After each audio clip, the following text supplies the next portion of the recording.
Dans le système politique américain, les soi-disant tiers partis sont souvent considérés comme non viables. Mais il y a un nouveau tiers parti en ville. Et ils disent que cette fois, les choses seront différentes.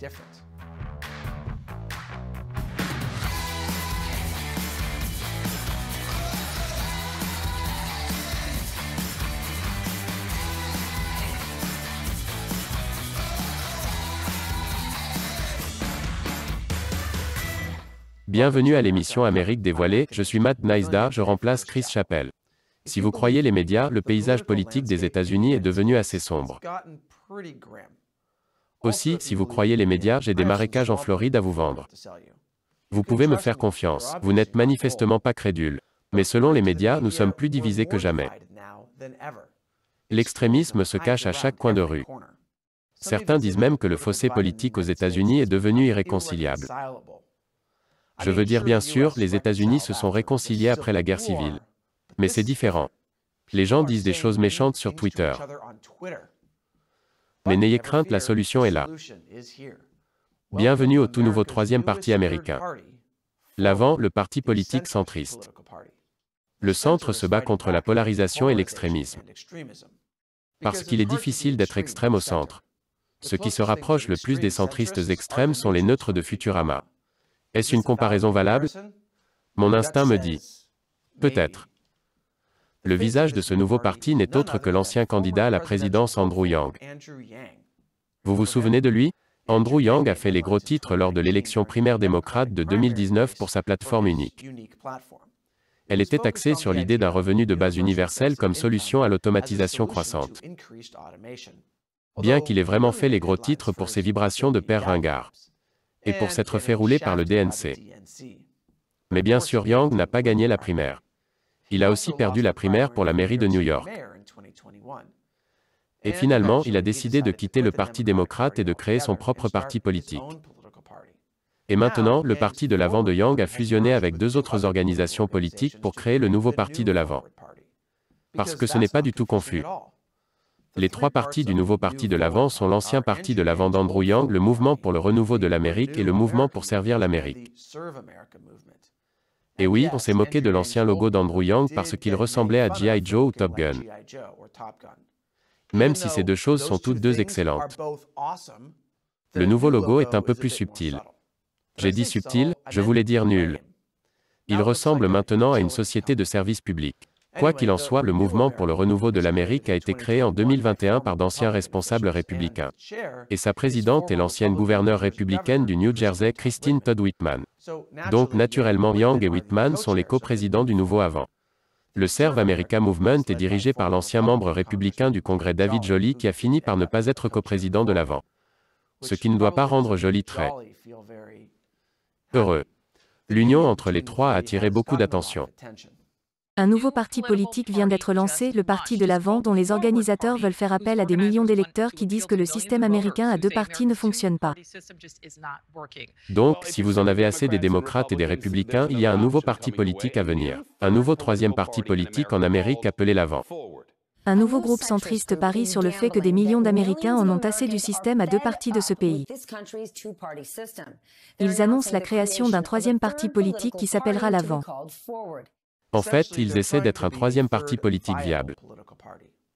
Maintenant, vous savez, et savoir est la moitié de la bataille. Alors, c'est quoi le problème? Je vous le dirai après la pause. Bon retour parmi nous. Le nouveau troisième parti politique appelé l'Avant a fait couler beaucoup d'encre. Mais pourquoi?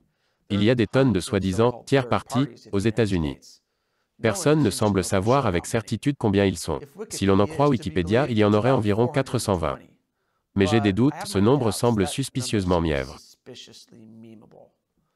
Mais aucun des soi-disant tiers partis ne semble jamais réussir à s'imposer sur la scène nationale.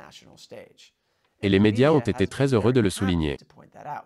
Historiquement, Chris, les tiers partis n'ont pas bien réussi. Mais l'histoire est parsemée de tentatives de tiers partis qui ont échoué. Ross Perot, Larry, puis-je finir? Larry, c'était en 1992, il a perdu. Ralph Nader, 2000, a perdu. Et en 2012, il y avait un parti dont la plupart d'entre nous ne se souviennent probablement pas. C'était Americans Elect. Il a réussi à se faire élire dans plus de 2 douzaines d'États mais n'a rien donné. Pourquoi cette fois-ci serait-elle différente? Cela marche si rarement, alors pourquoi votre effort marchera-t-il? Niall, vous savez, historiquement, il a été très difficile pour un tiers parti de faire une quelconque avancée à Washington. Pourquoi cela? Ouais, comment se fait-il qu'il soit difficile pour un tiers parti de réussir avec le public américain quand toutes les sociétés de médias disent constamment au public américain qu'ils ne peuvent pas réussir? C'est un vrai casse-tête. Pourtant, ils n'ont pas tort. En 1912, Theodore Roosevelt Jr. s'est présenté à la présidence sous la bannière d'un tiers parti appelé le Parti progressiste. Pas le même genre de progressiste que ceux d'aujourd'hui. Teddy Roosevelt n'était pas exactement éveillé. Quand il voulait supprimer quelqu'un, il le défiait en duel. Roosevelt a obtenu un énorme 27% du vote populaire. C'est la moustache, n'est-ce pas? Les électeurs aiment un homme à moustache. Roosevelt obtient plus que le candidat républicain, mais pas assez pour gagner la présidence.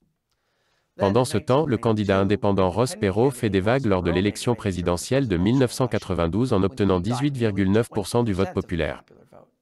Ce qui était considéré comme impressionnant, mais était moins de la moitié de ce que le candidat républicain a obtenu. J'aurais dû me laisser pousser la moustache. Young fait remarquer qu'Abraham Lincoln était un tiers parti quand il a gagné la présidence avec 39% des voix. Mais quand même, les tiers partis n'ont pas un bon bilan. Alors qu'est-ce qui rend celui-ci différent? Selon les coprésidents du Parti de l'Avant, la plupart des tiers partis de l'histoire des États-Unis n'ont pas réussi à décoller, soit parce que leur idéologie était trop étroite, soit parce que la population ne s'y intéressait pas. Mais les électeurs réclament plus que jamais un nouveau parti. Ils ont certainement raison sur ce point. Un récent sondage, USA Today/Suffolk University, montre que seuls environ 24% des Américains estiment que deux partis sont suffisamment bons pour représenter les opinions politiques des Américains. C'est logique. Nous n'avons que deux partis pour couvrir les goûts de l'Amérique en matière de politique, mais nous avons plus de 60 variétés pour couvrir les goûts de l'Amérique en matière d'Oreos. Et l'année dernière, un sondage Gallup a montré que le soutien à un troisième parti politique américain était à son apogée. 62% des personnes ayant répondu au sondage ont déclaré que les deux grands partis font un si mauvais travail pour représenter le peuple américain qu'un troisième parti est nécessaire. Le Parti de l'Avant souligne également que la moitié des adultes aux États-Unis s'identifient comme des indépendants politiques. Parce que personne n'aime recevoir des SMS lui demandant de l'argent. C'est déjà assez grave quand mon alma mater ou mon cousin louche le fait. Le Parti de l'Avant est un parti de coalition destiné aux modérés. Et il se positionne comme un parti à grande tente accueillant des personnes ayant des convictions politiques différentes. Il y a même d'anciens collaborateurs de Trump dans le parti, ce qui est la seule nouvelle qui compte pour certaines personnes. Parce que si quelque chose va arrêter la tyrannie du système à deux partis, c'est de dire qu'on ne peut pas faire confiance à un troisième parti. Bien sûr, même si la moitié des Américains s'identifient comme indépendants, ce n'est pas nécessairement la même chose que les modérés. Mais l'Avant a une arme secrète, une bonne politique des messages clairs et de la transparence. Je plaisante. C'est l'argent. Young a déclaré lors d'une interview, « Nous commençons dans une position financière très solide. Le soutien financier ne sera pas un problème. » En fait, selon Young, l'Avant est le plus grand tiers parti des États-Unis en termes de ressources. Alors quel est leur plan avec tout cet argent? Eh bien, ils savent qu'il y a des raisons pour lesquelles les tiers partis ne réussissent généralement pas bien aux États-Unis. Niall, vous savez, historiquement, il a été très difficile pour un tiers parti de faire des progrès à Washington. Pourquoi cela? En grande partie parce que notre système électoral est basé sur le principe du « le gagnant remporte tout » et que nous n'avons pas de système comme beaucoup de nations d'Europe occidentale par exemple où il y a une forme de vote classé. Maintenant bien sûr, il y a aussi d'autres problèmes. Je veux dire, les deux grands partis sont extrêmement bien établis, mais je pense que le système du « le gagnant remporte tout » est l'un des principaux obstacles à la réussite d'un troisième parti ici. C'est vrai, notre système électoral, le gagnant remporte tout, a tendance à nous pousser vers deux partis. Donc, la priorité numéro 1 du Parti de l'Avant y est de se battre pour des systèmes de vote classés à travers l'Amérique, et peut-être faire pousser des moustaches. Ils veulent également des primaires ouvertes où les gens n'ont pas besoin d'adhérer à un parti politique spécifique pour voter. Et ils veulent aussi des commissions de redécoupage indépendantes dans tout le pays. Ils disent que plus de 80% des districts du Congrès sont considérés comme des sièges sûrs. Ils sont soit clairement républicains, soit clairement démocrates, ce qui entraîne un taux de réélection supérieur à 90%. C'est pourquoi vous avez tant de politiciens de carrière qui ressemblent à ça. Pour l'instant, ils se concentrent sur les élections locales. Il ne s'agit pas d'un effort pour présenter un candidat à la présidence en 2024 ou de courir après un objet brillant. Il s'agit d'un effort pour construire un parti politique national viable, crédible, durable et viable. Cela signifie qu'il faut créer essentiellement 50 partis d'État et les regrouper au sein de la coalition nationale qui sera l'Avant. Ce que nous espérons faire, c'est ce que nous avons pu faire récemment, c'est-à-dire élire un maire de Newton dans le Connecticut ou présenter des candidats au poste de superviseur de canton, oui, au Congrès ou au Sénat. L'Avant espère avoir accès aux bulletins de vote dans au moins 30 États d'ici 2023 et dans les 50 États d'ici 2024. En revanche, il n'y aura certainement pas de candidature à la présidence en 2024. Bien sûr, le nouveau parti a de nombreux détracteurs. Certains démocrates s'inquiètent du fait qu'il pourrait finir par jouer les troubles faits pour le Parti démocrate. Je pense que dans une nation inondée d'idées vraiment stupides, celle-ci se distingue comme une idée vraiment stupide. Ralph Nader a pratiquement élu George W. Bush en 2000. Jill Stein a pratiquement élu Donald Trump en 2016. Et la seule chose que cela puisse faire est de dissuader certains républicains modérés de voter pour le candidat démocrate quel qu'il soit. Cette chose ne va nulle part. C'est de la vanité. Oui, Jill Stein a élu Donald Trump en 2016. Cela n'avait rien à voir avec le fait qu'Hillary Clinton n'ait pas fait assez campagne dans le Michigan, le Wisconsin et la Pennsylvanie, ou le désamour des démocrates pour le parti suite à leur traitement de Bernie Sanders lors des primaires, ou le scandale des emails d'Hillary. Non, c'était Jill Stein. Stupide, vaniteuse Jill Stein.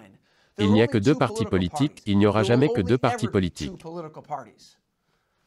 Mais Forward veut entendre toutes sortes de gens avec toutes sortes d'idées, même ce type.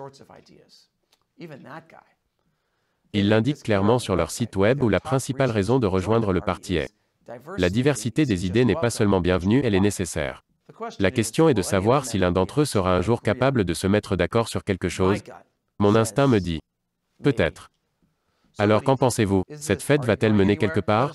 Dites-le nous dans les commentaires. Cette émission est soutenue par des téléspectateurs comme vous, alors n'hésitez pas à vous rendre sur notre page Patreon. Ou rejoignez-nous sur notre plateforme sans censure à americauncovered.locals.com, les liens sont ci-dessous. Encore une fois, je suis Matt Naisda, merci de regarder Amérique dévoilée.